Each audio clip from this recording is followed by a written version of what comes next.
Hello, everyone. I'm sitting here with Olympian, women's bodybuilder, super mom, superwoman, Donna Salib. And I'm so excited to have you here on Herstory. How are you doing today, Donna? I'm great. Glad to be here. Thank you very much for having me. Well, I'm really excited. I kind of, like I was saying a little bit before we started, this podcast and this show is just me as a woman being able to talk with my fellow colleagues and friends in this sport from a woman to woman perspective, right? When we talk to other outfits and stuff, we get a chance to talk about ourselves as the athletes and the accolades and even some of the losses, right? But sometimes we don't get a chance to talk about the in between. And Right. that to me is what makes us so unique, is the fact that we can be these high performing women, and yet we have Right. such dynamic lives. We lead such different and dynamic lives, whether we're moms or not, whether we're wives or not, whether we're, super grandmothers or not, as you were sharing, right? We've all got some things going on behind the scenes. And so to me, that's what makes it so much more remarkable when you see us showing up on these stages at our best, right? And being able to shine bright and live both lives. I think it's amazing. So I just kind of want you to just walk me and walk those that are going to be watching through what it's like to be Donna Salib and how your journey started. Initially, I started in 2006, 2007. Most people know, if you don't, I had an eating disorder, and I kind of turned to a friend who owned a gym and his wife, who was a dietitian, and they kind of navigated me on a healthier lifestyle. And once I got in the gym and realized that, I could control what I look like by what I eat and how I train and things like that, then, I just fell in love with the possibility of, I'm in control of this. This no longer has control of me.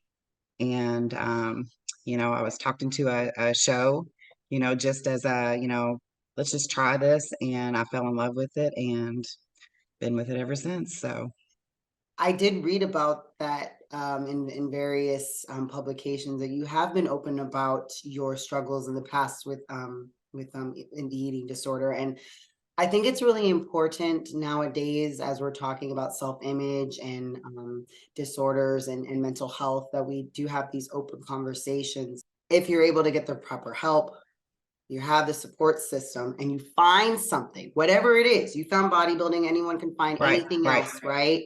But if you're able to find something that you can tap into, right, that can help fulfill you and fill you up. Finding some type of avenue to go into, regardless of what it is, as long as you're improving yourself and things like that, and finding a support system, a good positive support system, whether it be friends, family, or just other gym goers, or whatever it is that you dive into, being around like-minded people who just want to better themselves. It's huge. It's very important. And that's one of the reasons why I wanted to share, a little bit of my backstory, is because up on stage they don't see that behind the scenes stuff.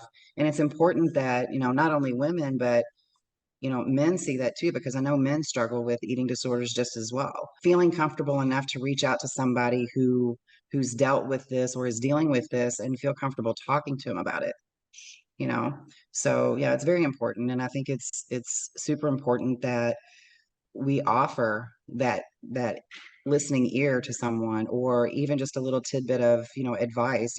How did you get through this? Or what avenues did you go to help get better? Our lives aren't easy, but we don't show that up on the stage. We just show our physique, and that's it. So when people get to know us personally, it's more apt to be an opportunity for someone to come up and talk to us, because they feel more like they're um, bonded with us somehow. We have a very similar something going on, other than just the physical aspect of getting on stage.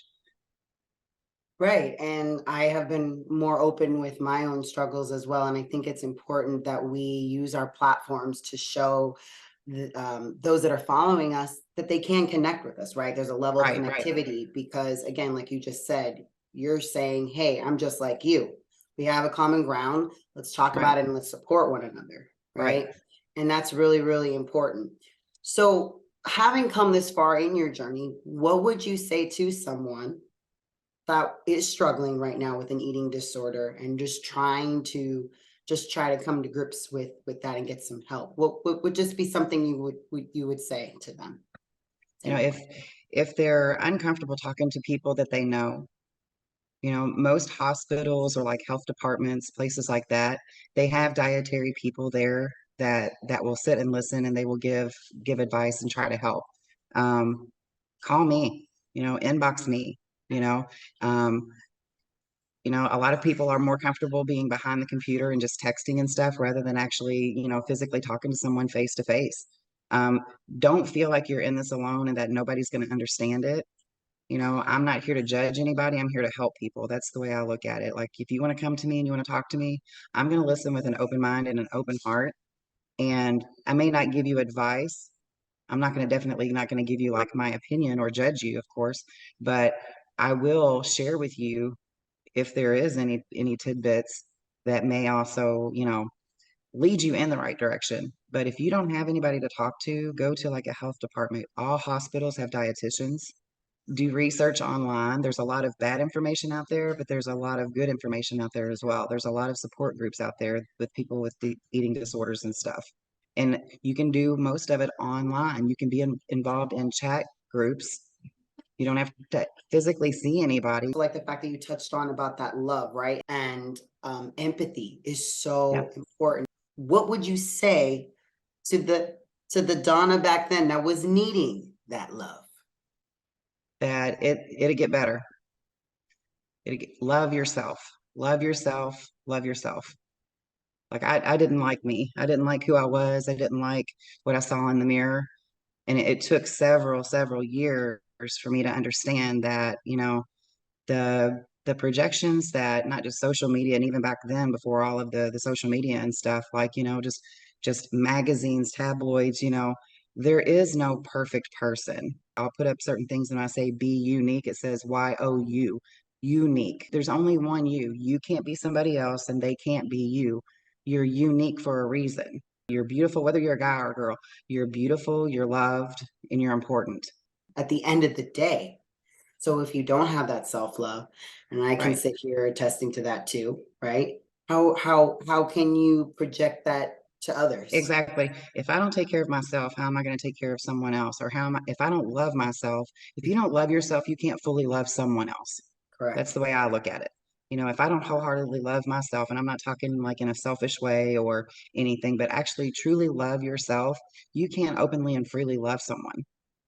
So it has to start with you. Even if we're going to be competing against someone else, though there's some kind of love, there's some kind of support there. Right, And right. I will always be grateful for the support and the love that you showed all of us when I was on my pro debut. I've talked about you several times over, and I can't stress it enough. And I always say that you're like the example, from your cookies to your warmth and your smile. That to me is what the sport should be about, right? Being honest, being uplifting, and empowering one another. We Mhm. want to build and bring others in that follow us, but we also want to love on one another as well, because it Right. also translates in how we look on stage. Hmm. And if I did that for you, then my job has been done. Like I feel like that part of my Oh, purpose is fulfilled.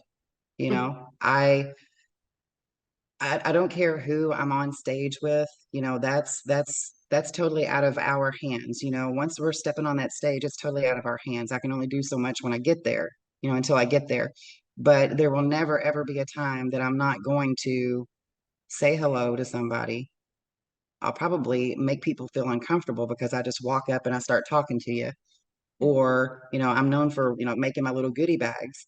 It's me wanting to give just a little something of love that day, because we all know how prep is. You know, mhm. prep is hard, getting there is hard. You know, it's not only emotionally, physically, but it's financially, you know, a struggle for most of us. So the day of the show, I want to give just one little ounce of happiness to Yeah. somebody. Hey, somebody was thinking of me at just one minute minute, you know? That to me is so fulfilling because I hope that it made a difference in their day. They could have been having a cruddy day, and maybe it made them smile for just 2 seconds. Everybody's like, how do you do that to girls that you compete against? And I'm like, because I love all of them. That's how I do it. Health is everything. And it's made me also assess how I want to go back when I get back into competing. Yeah, I And mean, you, I think it's important that we have these conversations more, women to women, about our health and taking care of ourselves. I mean, sure, I get it, right? The rush of competing is great. And you want to be out there with your fans, and even some, right? You win a show, you feel right. that rush. You want to, Well, and that's a whole nother topic, not only just like the health aspect of it it's and important us though. wanting to make sure that we do it right and we take our time and not rush things, but we have less shows. There's no point system now, so the urgency, my main thing is telling these girls, think about your health. Those shows are going to be there. Yes. God's will, those shows will be there. You've got to take care of your health. You've got to. Yes. I mean, it's you have one chance at this life, So, and me being an old woman, I'm like, I'll be 49 this year. I don't take chances on messing up my health because I've got grandbabies. I got a kid, I've got things that I want to do, Sure. So I mean, if somebody doesn't have all of those things, I'm still going to tell you, take care of your health. It's the only body you got, Yes. take your time. Don't Yes. don't feel like you've got to buckle under pressure and do all of these shows, Right. you know, because let me tell Yeah. you, when you're done bodybuilding, nobody's going to remember you. Exactly. And at the end of the day, you should be, as cliche as it sounds, I'll say it until I can't say it anymore. It's you versus you anyway. Right, right. And that And should be the that's something mentality. else too that I try to preach to people. I'm like I'll have fans, whoever, send me stuff all the time in my inbox. Did you see this girl? This girl's doing this show. I'm like, I don't care what they are doing. Right. I am happy that they're doing whatever they're doing. Good luck to Sure. them or whatever. But at the end of the day, I stay in my lane and I'll worry about me. It's none of my business what they're doing. Mm-hmm. Don't send me that crap. I don't want it. Right. I good for them, but why send that to me? I'm not Mm-hmm. that person. I'm not Right. the person checking social media. I'm not doing all of that. Don't send it to me. Right. So, Exactly. and that people need to focus on improve from the last time. That's the best mindset and mentality to have, assessing yourself. And at the end of the Yep. day, it changes from show to show, but you just have to stick to what you need to do and to fix, Right. and everything else will come into place. So how are you feeling now as opposed to how you were feeling before New York? Because now I you've feel had a little great. bit more time to settle, Yeah. and like Yeah. you said, your body's settling to where you're at.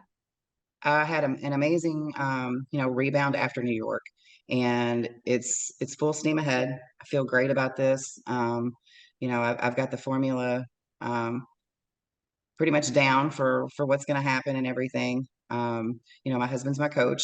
You know, we hadn't even left New York and had already discussed what was going on and what we were doing, what we're Yep. changing, how we're doing this and how I'm doing that, and the plans have been laid out and I've already started executing. We're what 10 we'll weeks, be you 10 said. weeks 10 weeks out on Saturday. Yes. So from here on out, it's maintain my size and my mental capacity is probably the strongest it's been. I've got, I mean, it's like I tell people, I'm very blessed, very, very, this is a privilege for us to do, so I just go into each day positive. I feel good about everything. With him being my coach and my husband and my best friend, I know that my health is number one. So I don't ever second guess that. And we've done preps before, so we're ready to go full steam ahead. And what's Rami say? He said, "Winter's coming, summer's coming." Just Winter's saying, coming. I summer's love coming. it. I love Summer's it. coming. Quiet Storm, Donna Yep. Salib. Yep. I'm one of those people that usually stay pretty reserved and everything. And and I don't go toot my own horn or anything, but I feel good about this prep. I feel good about my package. I feel confident that we're gonna bring something better than what we had at New York. So it's all good. That's good. That's good. I'm excited about this show. I never get excited until like the morning of, but I'm a little excited about this show. So that's a good sign. Are you changing your presentation for this show? Or are you going to keep it the same? No, I'll probably keep everything same old, same old. Keep everything the same. She's like, if it ain't broke, don't fix it. Yeah, I'm just gonna, keep doing what I do. And I've changed my schedule up with work and stuff because my gym doesn't have AC and I work at the gym. So I've changed that up and I think that'll help me a whole lot with dealing with fatigue and stuff like that. So Yeah. everything is moving in the direction that it should. And, with God's favor, it'll stay that way. And, it'll be a fun, interesting adventure. So Yes, and the sport it is. It's just that it's an adventure because this is a sport that we do for ourselves, right? This is like you said, it's a privilege that we're able to do this because it's not a cheap sport and it's a very time-consuming sport, and you never know what the outcome might be. and as long as you take the time to actually absorb and enjoy those moments, Yeah, New York was a little different for me because I had some personal stuff. But like take the moments and actually absorb them and enjoy them, because you don't want to go back and go, man, I didn't really like remember a whole lot from it. Enjoy it. Just enjoy the moment. and also when you're so consumed with just chasing the ghost of the next show and the next and the Yeah. next, or chasing someone else, you're Yeah. not having that chance to really again be Yeah. present and enjoy the journey. And so I think that's another important Yeah, thing. just be present in the moment. It was like when I saw you all at New York, I was so glad to see Andrea, even if it was just for a few moments, that Mhm. was one of my favorite moments. Sitting and talking to you for just a few minutes, Yeah, those little things right there yeah, make the biggest difference. yeah. So yeah, just live in that moment. I'm really excited that we had this chance to sit and talk. And before I let you go, what is, I guess, if you were speaking to a young competitor or a woman that's wanting to get into competitive sports, what is something that you would say to her? Do it for the right reason. Do it for yourself. If this is something that you want to do for yourself, wholeheartedly do it. If this is something that you're passionate about, you know, do it for yourself. Don't do it for likes. Don't do it for the follows. Don't do it for what little fame you think you're going to get out of this or whatever. Do it for the right reason. If it's something that makes you feel good, if it's something that makes you feel unique, if it's something that makes you feel just amazing, do it by all means. But don't do it for the wrong reasons. There's so many people who get involved into this because it's the thing to do, and then they hate it and they sit there and they talk about, oh, I got to meal prep. Oh, I got to do.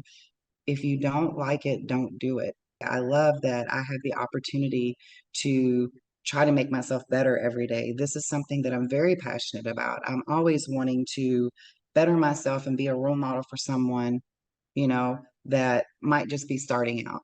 If you want to be in shape and you want to go to the gym and stuff like that, you don't have to compete. You know, you can get ready for a show without, committing to a show. There's things that you can do to see if this lifestyle is for you. Don't just go through all of the motions because someone said that you might be a good competitor, or you have a friend who says you have to do this. Do this wholeheartedly for yourself. It's really good advice because at the end of the day, it shouldn't be something you have to do. It should be something you get to do. And that was like a phrase that I remember from a podcast that I like to listen to. And he said a lot of us, we get it wrong when we're talking about the daily things that we are doing in our lives, and we have this I have to do mentality. And if you shift that Right. mindset from I have to I Right. get to, Right. Yeah.